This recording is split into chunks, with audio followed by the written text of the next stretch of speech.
Telling me I can't. Oh, starts. Yeah, you should be live. I can see people hopping in here. Hello, everyone. Welcome to the webinar.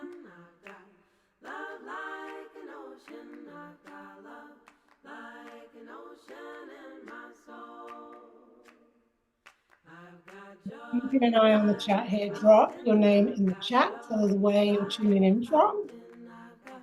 We have an intro with music today. I hope you're enjoying it. Hi, Dad. Hi from Chesterfield.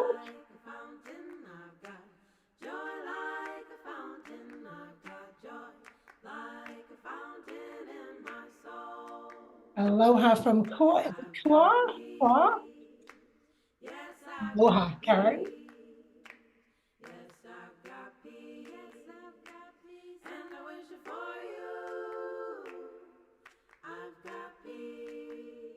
From Port Maine. Hi, Amber.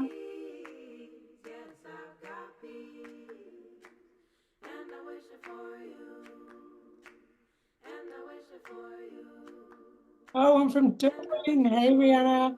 I'm Beth from Sacramento. Manchester. Joan, I'm from Manchester. Hi.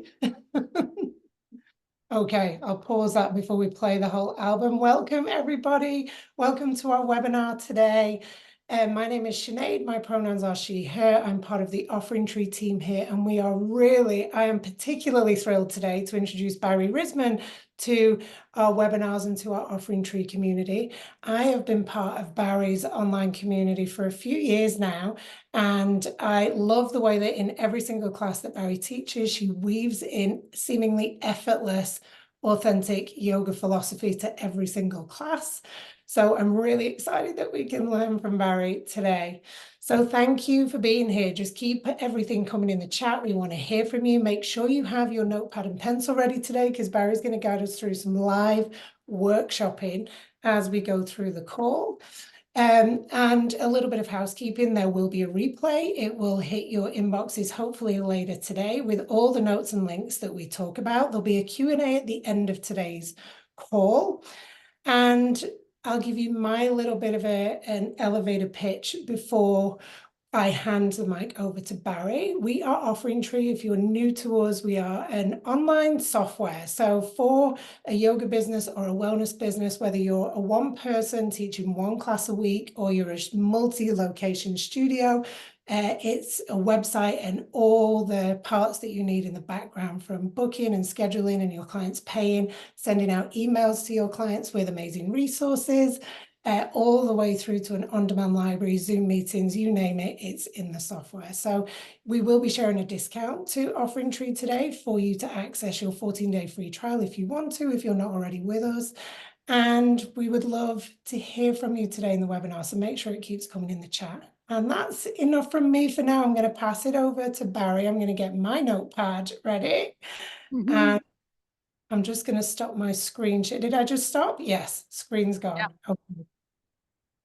Thank you, Sinead. And hello, everyone. It is so great to be here. I am really excited to talk to you about how to make yoga philosophy accessible and relevant to your students so that they can really benefit from the wisdom that yoga has to offer us all in our lives. And this is one of my favorite topics to talk to yoga teachers about. I think it's such a timely one. I mean, the teachings of yoga, as we know, are so incredibly important and relevant to us right now, and so needed. So in the webinar today, I'm going to be talking to you about some of the reasons why I think it's so important for us as yoga teachers to be sharing yoga philosophy in our classes in a way that feels genuine and accessible. And I'll be leading you through a 3-step method that you can use to more effectively inspire. Let me plug my mic. To effectively inspire students to find greater meaning and depth in their yoga practice. And this is what I think of as the inner posture, right? So many of us teach physical postures, and the inner posture are the approaches to practice that reflect really the life affirming and expansive vision of the yoga tradition. And I think that this is really the foundation of teaching that invites students to experience the power of yoga to support their mental well-being, their emotional well-being, their spiritual well-being, in addition to their physical health. So before we get into our topic, I just want to take a couple minutes to introduce myself more fully to you. I've been a full-time yoga teacher since 1999, and I've worked with yoga teachers since 2007. I'm a longtime student of Iyengar yoga, and I lived in India from 1997 to 2001, studying all the traditional disciplines of yoga full-time. And that included one of the real highlights of my yoga journey, which was spending a month at the Iyengar Institute in Pune in August of 2000. I was an Anusara yoga teacher and teacher trainer. I owned and directed my own studio in Montreal for 5 years. And I started teaching online in 2015, and now I teach weekly classes for an online community of teachers and committed practitioners from 8 countries. I also teach online and in-person courses, workshops, retreats, and trainings. I have a book. It's called Evolving Your Yoga. It came out in April 2019. And I'm a double Libra with my moon in Sagittarius, and every astrologer who's ever read my chart says I'm a born teacher, and my chart is very much about bridging the spiritual with the physical. So bringing yoga philosophy into our classes is right up my alley, so to speak, in that way. Okay, so that's enough about me. Well, I'm going to invite you into contemplating for yourself. Do you remember the first time that you experienced yoga as more than a physical practice? And if you are moved, you may just share that briefly in the chat. I'd love to hear. A lot of times we start yoga, we come very often in the West through the physical practice, but then usually there's a moment, and often it's very memorable, when we're open to this reality, really, that yoga is about more than just the physical, that there's something more to it. So if you have anything you want to share around that moment, what that was for you, I'd love to hear it.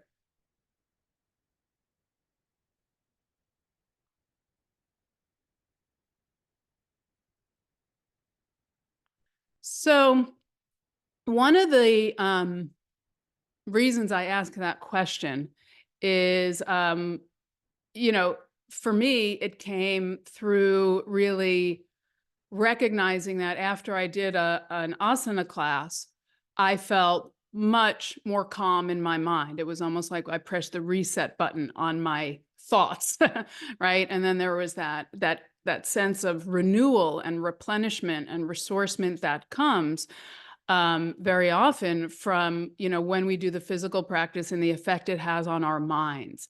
And for me, over time, as I've thought about that experience, I've realized that even if we're not sharing yoga philosophy in words, there is a power in the practices that we teach that students get.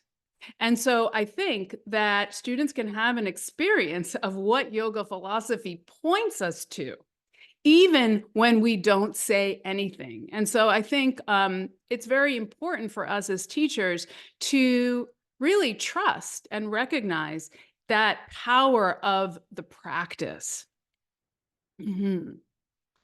in itself, right? Just the practices that we do have the power to open people to the experiences and the understandings and the perspectives of what yoga philosophy brings us. And this is one of the really important reasons why I think it's so important for us to be sharing yoga philosophy in ways that make sense to us and are authentic and relatable, because those experiences that students have and that we ourselves may have had become even more impactful when we're able to put them into the context of yoga philosophy, right? That there's this whole system and a wealth of teachings that explain how yoga works, right? That it's designed to quiet the mind. That experience I had wasn't just a coincidence, right? That yoga is designed to do that. And the scriptures of yoga and the teachings of yoga explain how that happens. And they give us a roadmap that helps us and our students make sense of our journey and put our experiences into context. So I think that's one really important reason to share yoga philosophy. Another reason, as I mentioned earlier, is that it's what helps bring our yoga off the mat, right? In many ways, it's the vision of yoga, the teachings of yoga that make yoga yoga, right? Like we can do asana as a fitness modality, as a physical exercise, and we can do that for years. But it's really only when we add the understanding, right? The perspective, what I'm calling today the inner posture, that we unlock, I think, the depth of what yoga practice can be about and how to bring the gifts of our practice into our lives. And we need them right now. So it's how we bring our yoga off the mat. And thirdly, and lastly, another really important reason I think it's great for us to share yoga philosophy is that it's one really important way that we honor the Indian spiritual tradition that we represent as teachers, right? So when we call ourselves yoga teachers, we're sitting in the front of the room, we take that seat, sharing some of the philosophy is how we can honor the source of what we're sharing with people and the lineage that we represent as yoga teachers. So how do we do that, right? In a way that is relatable, is down to earth, is honest, authentic, that doesn't feel heavy-handed, right? Or patronizing, or esoteric, or removed from one's life. Like that's the key question. And that's what we're going to be focusing on for the rest of our session today. So Barrie, we have some great responses in the chat here. We have, well, Joan says, I came to yoga through Buddhism and then read Light on Yoga around 1977. That's incredible. Denise, which is kind of to your second point there, says, it was a restorative class I was taking to try to relax. I started crying during meditation, Shavasana, one of my first restorative classes, and I'd been taking vinyasa classes for years at that point. So yeah, it's so important, right? It's not necessarily your first experience with yoga. Mm-hmm. Rihanna, I hope I'm saying your name right, Rihanna. Yes, the open to grace Hi, aspect. Rihanna. Sorry, I know her. Oh, good. At least I'm saying it right. The open to grace aspect in Anusara yoga and how it was explained, embedded, and contextualized by the teacher. And then Jackie says, I think for me, there was always a sense of more because I was drawn to yoga, not because of fitness, but for my own personal wellness journey. But it wasn't until I went through my teacher training and was taking my first philosophy class that there was this moment that I felt all of the different aspects of my journey collide. That's beautiful, Jackie. You know, that's such a great point, Jackie. And that's actually one of the reasons I wrote my book, which is very much about the philosophical themes that have been really impactful for my students. Because it's often, it's hard to bring that in an ongoing class, right? It's often just in teacher training or when we want to go deeper and we take a specialized program that we start to learn about yoga philosophy. So I think we can change that. I think we can start to share a little bit about yoga philosophy in our drop-in classes, in our regular classes, in different ways. And so that's what we're going to be exploring in the rest. Thank you. Thank you to those of you who shared and everyone else who's listening and thinking about it. I hope it was an interesting and fruitful question for you. I have one more feedback from Beth Moss. This may be somewhat of a physical effect, but over the past 30 plus years, I've occasionally stepped away from my practice. In those times, I've felt myself agitated, less patient, more type A and less composed. The effects of yoga seem subtle to me until I stepped away for some period of time. Hmm. Interesting. Yeah. So often it's in that time of maybe not being able to do the physical practice for some reason that we start to experience how those benefits are supporting us in our lives in more subtle ways. Yeah. Great. Okay. So a couple of initial considerations for sharing yoga philosophy. It will often be what we say outside of our formal cues, right? So it's what we say at the beginning of class when we lead a centering. It will be during maybe rest moments during the practice. It might be in Shavasana. And so sharing yoga philosophy, I think we can look at it as a kind of education over time that we bring into our classes. We need to keep it simple and brief, right? We want to avoid being long-winded, lengthy explanations, complex concepts, unless we have a venue for that. It's really important, and I'll talk more about this later on, to consider the context of your students, right? Like, what would they be interested in? If you're teaching seniors at a community center, for example, that might be a very different audience than if you're teaching a lunchtime corporate class or if you're teaching at a gym. So you want to think, like, when you're thinking of what philosophical teachings to share, like what would be interesting and helpful to your students in the context of their lives. Use everyday language. So we want to avoid jargon. We want to avoid making it sound esoteric or unfamiliar. Make sure you define any Sanskrit terms, right? We want to bring it down to earth and into our experience. And so I think the most important thing is to speak from your experience, what you know, and why it's important to you.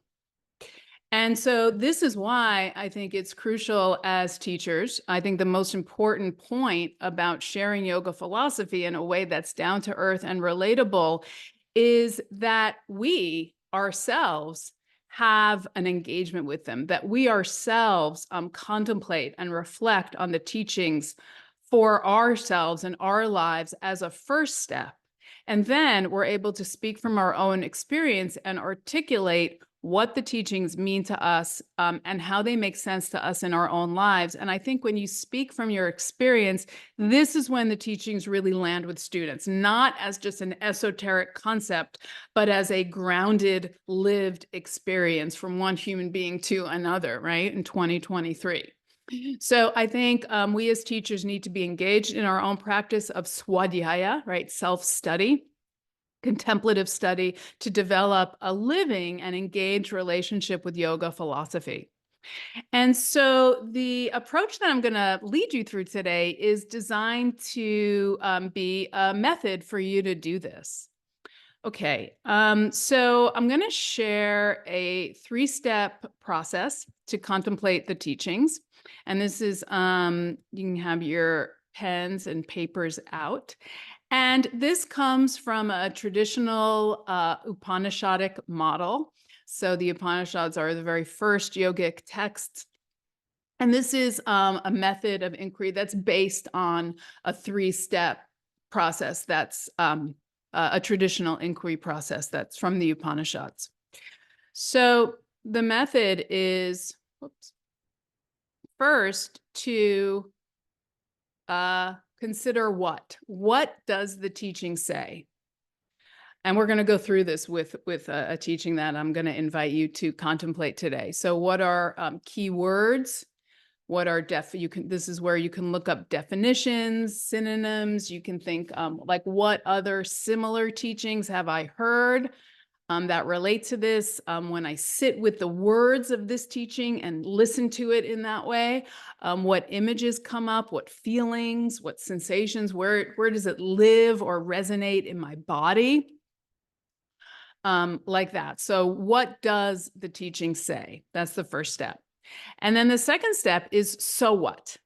Why is it relevant and important to me? So here's where you can consider what is meaningful to me in this teaching or concept. What is useful to my students?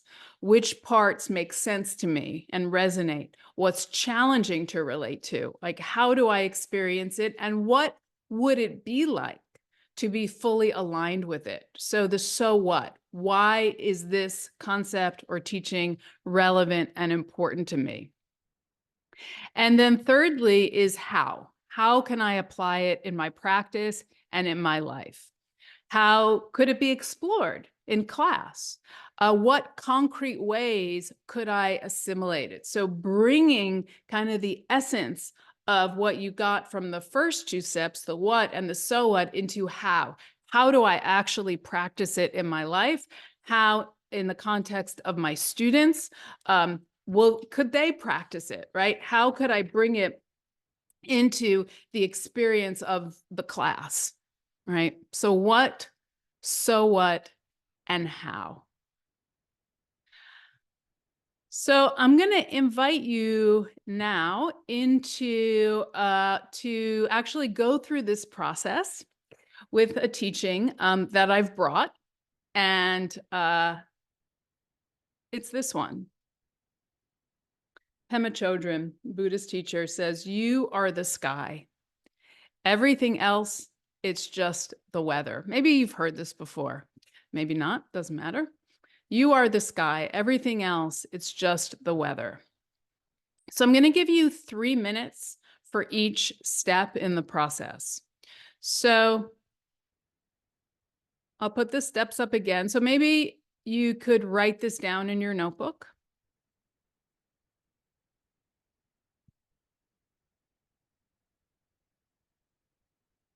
And you can begin with what does the teaching say? What are the words in that teaching that resonate with you? What images come up?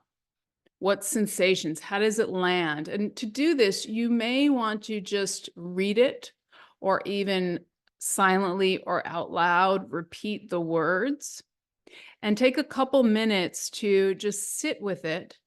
And as you wish, you can take some notes about what stands out for you about what this teaching says. What does it mean?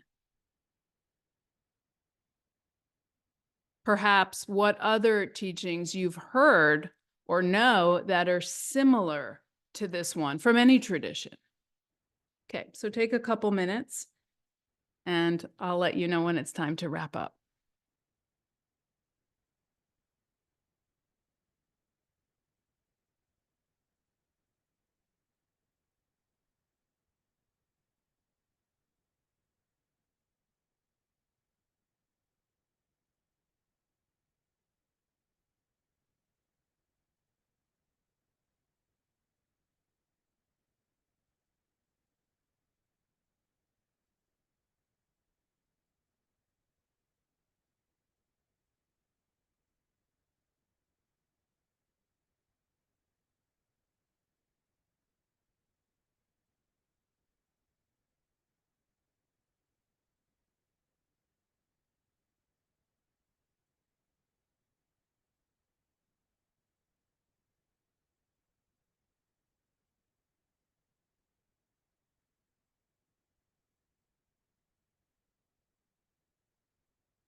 Okay, you can bring your writing for this first part to a close for now.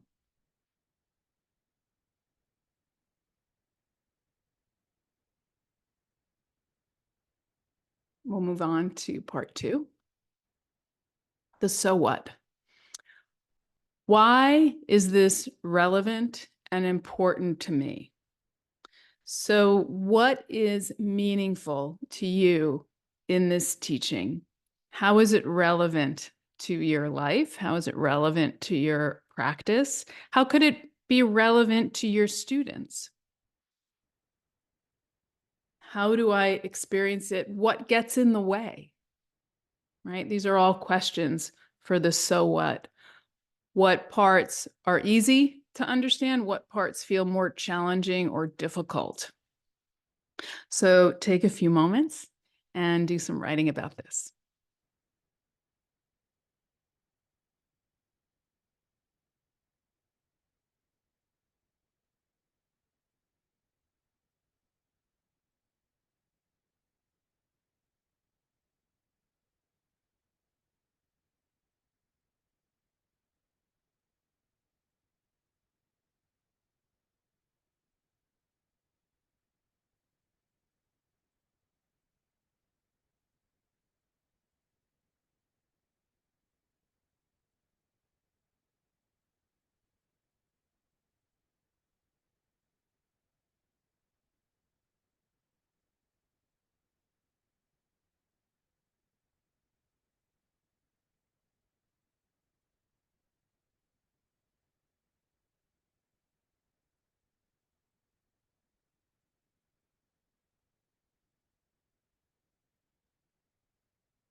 Okay, you can finish this up.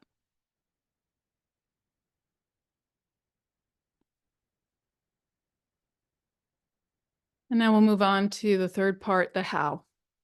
How can I apply it in practice and in life? So, how would I or do I practice this teaching in life, in yoga? How could this teaching be practiced through asana, through breath work, through meditation, through any of the modalities that you teach? What concrete ways would help you and others to really embody the essence of this teaching? So the how do I apply it and practice in life? You can take a few minutes to write about this.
Okay, so you can take a minute to finish up for now.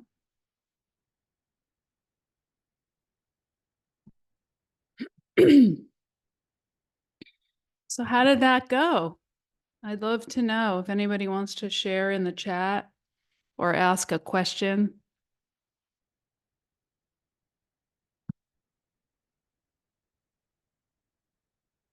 To me, this is a great way to create a kind of bank of inspiration that you can then take with you as you plan your class and integrate, right? Some of what you found valuable, you can extract, hopefully through that process, you found a few valuable things that could be helpful to you and your students. So then the next step that you could do is to, well, that you would do is to formulate a way to present this to your students. And so you could think about like how you would articulate and physicalize, right? Bring it into the student's physical experience um, as a way of helping it land with them. So some possibilities for this would be, it might be something that you say in the centering,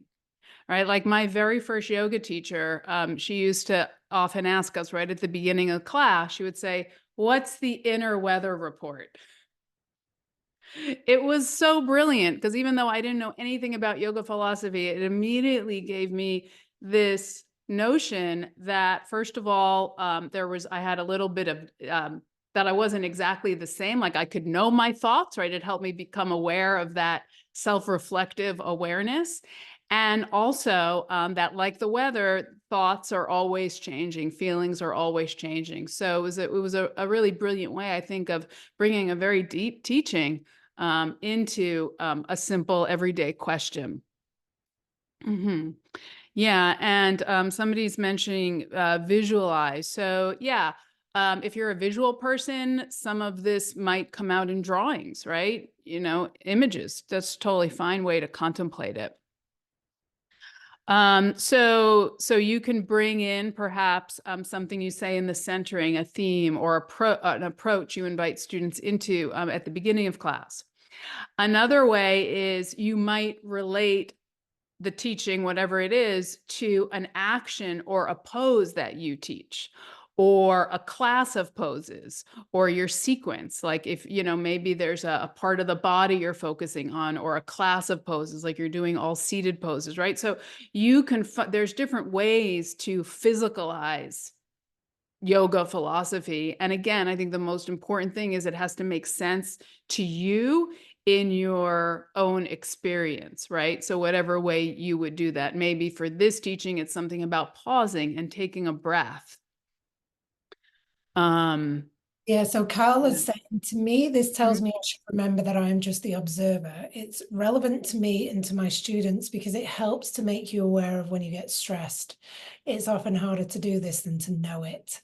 It's important to constantly be aware and watch yourself so that you can see when you go unconscious. During yoga practice is a great time to ask students where their mind is and bring their thought back to inside. Great. I love that, Carla. So really, this is a lot of what you wrote is something that you could just share with students, right? As a way of sharing your understanding. And then you even included in this comment, and I totally agree, it's harder to do this than to know it, right? Like we can know it. And as yoga teachers, many of us do know it, right? Intellectually, right? That we're more than just what our minds tell us, that we're not only our thoughts. That's so much of what we do in yoga is strengthen this self-reflective capacity, the idea, the ability to get a little bit of healthy distance from what we're thinking and feeling, right? So we can know this intellectually. It's harder to do it. So it's a great focus for practice. And this is a really practical way, like asking students where their mind is at, right? And inviting them to bring their awareness back to their breath or back to their body or back inside, right? Would be an invitation that you could bring in, you know, at different points throughout the class to do this. So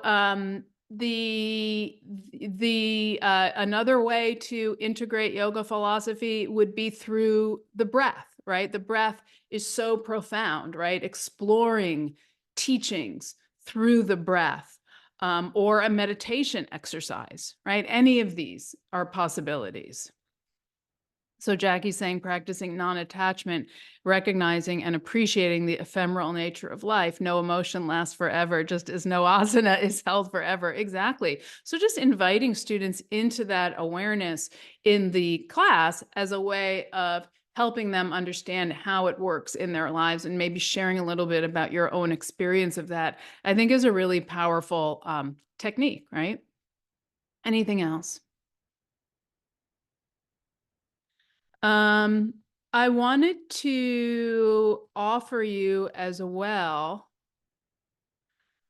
this might be helpful, some sentence starters for sharing yoga philosophy, because I know it can be uncomfortable, maybe a little bit scary, and these come from a colleague, Sarah Fisher. So you might start out by saying, yoga teaches us, right? And then offer a specific teaching. By the way, you're going to get all these slides as a handout. We'll send this out to you after. Yoga teaches us, and then offer a specific teaching. Or in such and such text from India, one verse offers this guidance, and then you could share a verse. You might be surprised to learn that ancient yogic sages taught, right? And then share the surprising teaching. One of my favorite yogic teachings is, and then share what you know, where you learned it, and why it's important to you. So these might be helpful in helping you get started, right? Like what to say, how to introduce it to your students.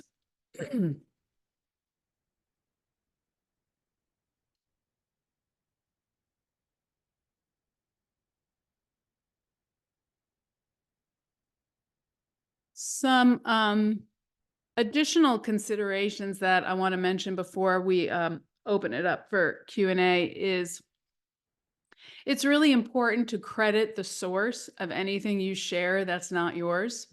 So tell students where you learned, what you're sharing.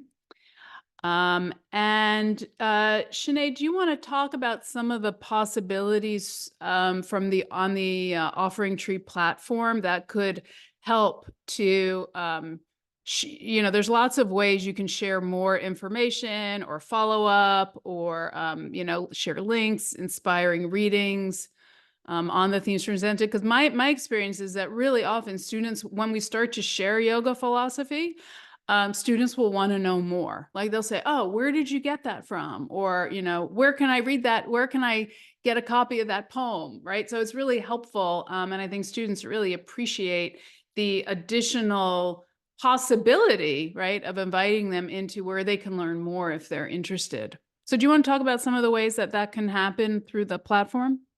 Yeah, no, I agree. It's really important to share these things, and I find as an Offering Tree user as well, that the places that I can share them, we have so when you've got, say, your online class and people have registered through your website, you can email the entire roster. So it's really useful after class if you share anything in the class that you want to share again by email, that they can have a link to it to reflect on it, or any reflection points. You can just really easily email the entire roster to do that.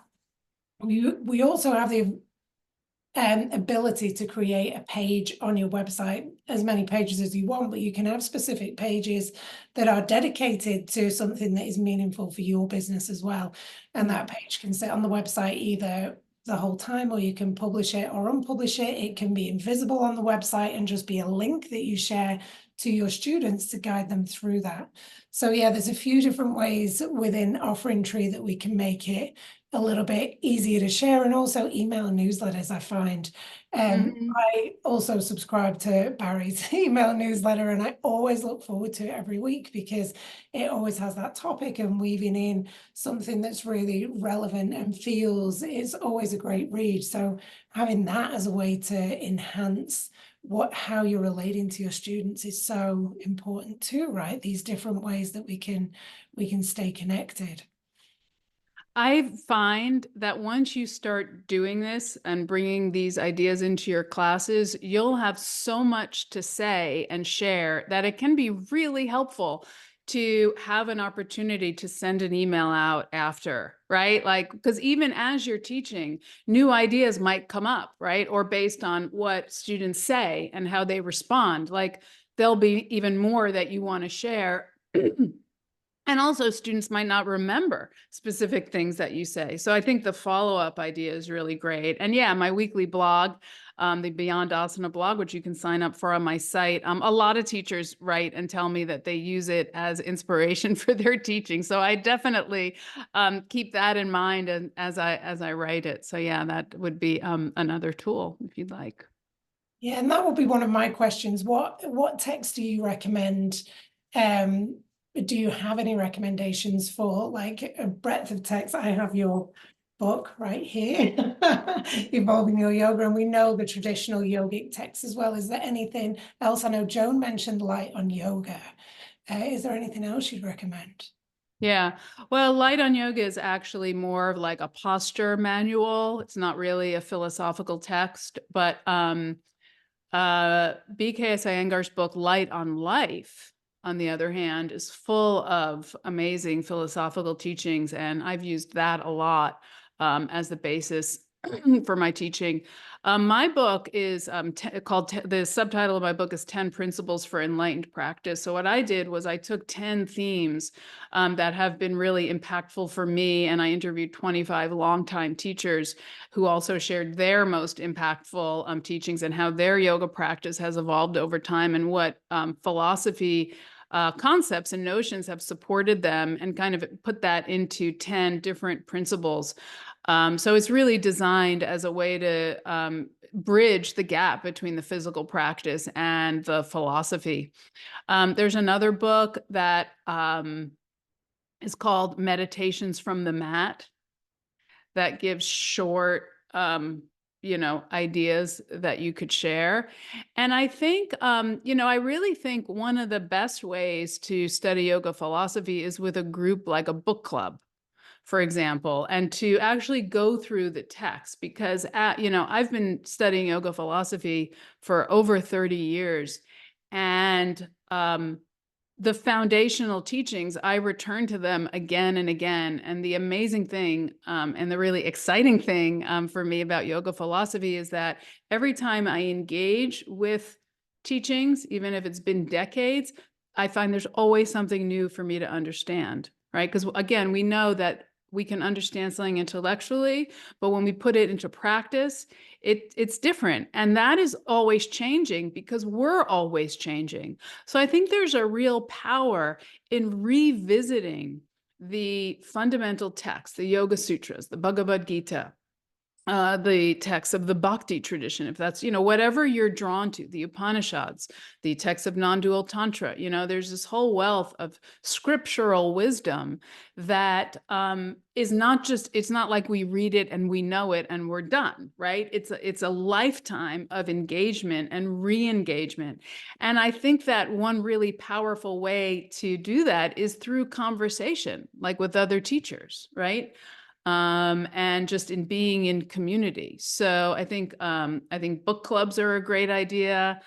There's many different translations of the Yoga Sutras. My favorite at the moment is Edwin Bryant's translation, because he's gathered a lot of the traditional commentaries and put it into a book. But there's so many great texts and versions of texts. So I think take what you're drawn to, right? And just go from there, find a couple people to talk about it with. And you'll see that, I think you'll see that the teachings will come alive for you in new ways over and over and over again, and unlock, right, a depth. And there's this incredible ability of the teachings to meet you where you are, rather, and speak to you. And again, that's what I think really lands with students. Like, how do you connect the teaching in your lived experience, right? Present. Mm-hmm. No, that's great. That makes lots of sense. And yeah, Joan's saying, yes, Light on Life is full of great thoughts. I'm just adding some links into the chat here for from the recommendations that you made, Barrie, for everyone? I also would really recommend Sally Kempton's book, Meditation for the Love of It, as a guide for to yogic meditation and some of the philosophical concepts that inform yogic meditation. That's a really great book. If you just want to learn more about the history of yoga philosophy and kind of understand the context, right, for what comes when and the place of different ideas and texts, the Yoga Tradition by Georg Feuerstein is a great resource.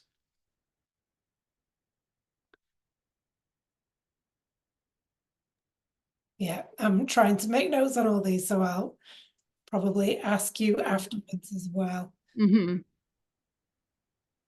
I'll just share these links. And does anyone have any questions in the chat? Oh, we've got one over in the Q&A with Beth.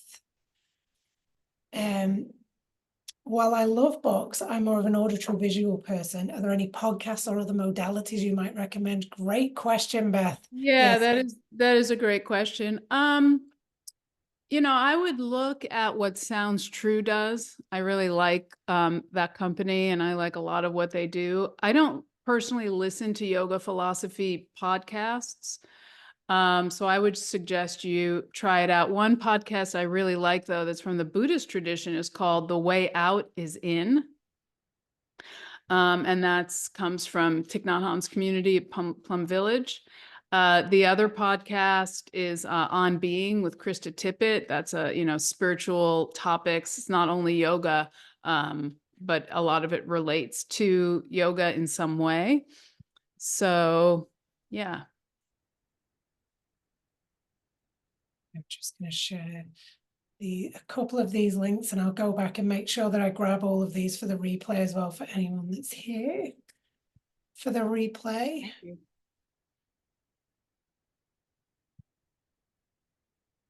So yeah, if you go to my site, you can download the first chapter of my book for free, plus the foreword. There's journaling prompts in there. So that's my name. Milena has to jump. Thank you for being here, Milena. Yeah, thank you. Thanks for joining us. And I'm just grabbing one of those podcast links to share in the chat. No, This is perfect. This is great, Barrie. And I've shared your in the chat where you can download Barrie's first chapter of the book for free and to learn more about it. And you can also get a discount on Offering Tree today through Barrie's partner link. So I'm going to share that in the chat as well.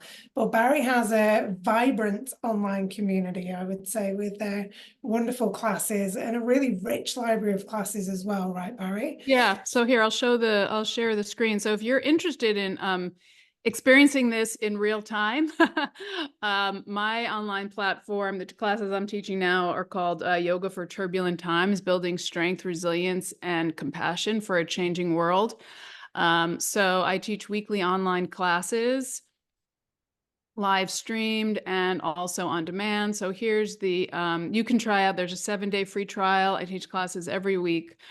You can try that out and join in. And also, if you're interested in contemplative study, I have a really exciting course coming up that I co-teach with Professor Bill Mahony, who's just a wonderful teacher. It's called The Radiant Heart, Lessons from the Bhakti Tradition on Spiritual Living in Challenging Times.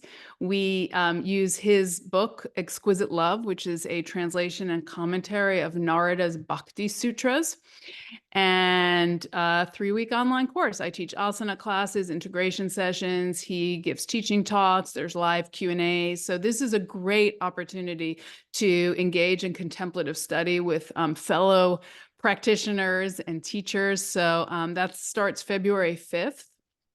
So again, you can go to my site to see more about that. That's awesome. I've just shared the links for that in the chat. And Great. yeah, Tell us, everyone who's here live, how, and if you're here for the replay, you can submit it as a question in a box around your screen. What did you learn today? What are you going to take forward? Are you able to do this in your next class? How has this inspired you? I think for me personally, I teach one of the demographics I teach is a yoga for healthy aging class. Mhm.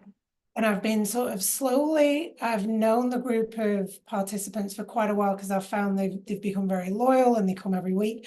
And I've been slowly sort of introducing little bits of philosophy and trying not to frighten anyone away, but bringing it in slowly. And everyone's been really open to it. So I'm Mhm. teaching that class again on Monday. And I might actually bring this quote as a starter. I love the idea of the weather check-in as well, to ask them to do a weather check-in. It's so important, but that I've got nerves and anxiety around it in case like I don't deliver it properly. I want to be really confident in what I'm saying to them and to really honor the roots of yoga too. That's such a common thing that we feel we're going to frighten people or kind of hose them down or we're not going to do it justice. And my experience and what teachers always share with me, I have never heard of that actually happening. Everyone tells me they love it. They want to know more. And I just really think it speaks to where we are right now in the world, that people are needing and ready for more from their yoga practice. They're ready for deeper meaning, right? We need it. So I think anytime we can share a little bit, you will find that your students are grateful for it and they're open to it and they want to know more. Like, we're thirsty for more meaning and purpose and really meaningful connection. So yeah, thanks for sharing that. It's really common. And I think the experience helps to kind of solidify and give us courage, right, to speak. And again, I think the key is really just speaking from your own experience as one human being to another, right? How the teachings have helped you. Mhm. Okay, Carla, thank you, Carla. Carla says, thank you both. I have to run. Rihanna says, I followed the Radiant Heart in the past with Bill and Barry. It was wonderful and it has stayed with me. That's great to know. I'm Great. going to try some of that too. Joan says, it's been great to hear about the inspiring teaching of yoga around the world. Let's hope the message calms our current worries over world affairs. I agree, Joan, 100%. Kathy, this has been an important reminder that including yoga beyond the asana is so valuable for our students and also an acknowledgement of the roots of the practice and how Mhm. it's a way of life far beyond the mat. This is true. This is true.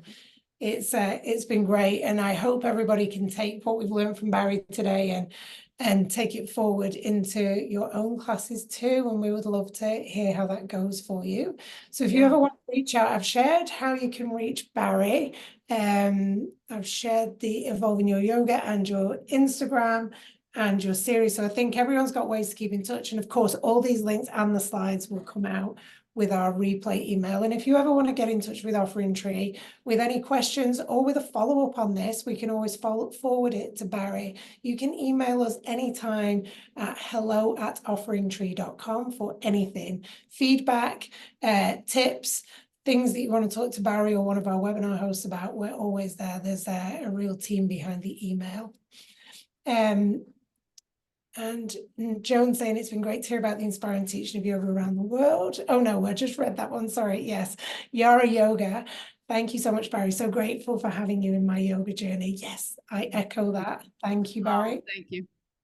And yeah, Sam is saying I'm a newish teacher and this was wonderful. Yes, I agree. This is great to know. Okay, everyone. Well, thank you so much for being here. And thank you so much, Barry. This was awesome. Yeah, Thank you're welcome. And thank you, all of you. Thank you for all you do and all the ways you help and serve others. We need it. So keep going, keep showing up. Thanks for being here. Thanks, Sinead, for having me. Thanks so much, everyone. Bye-bye.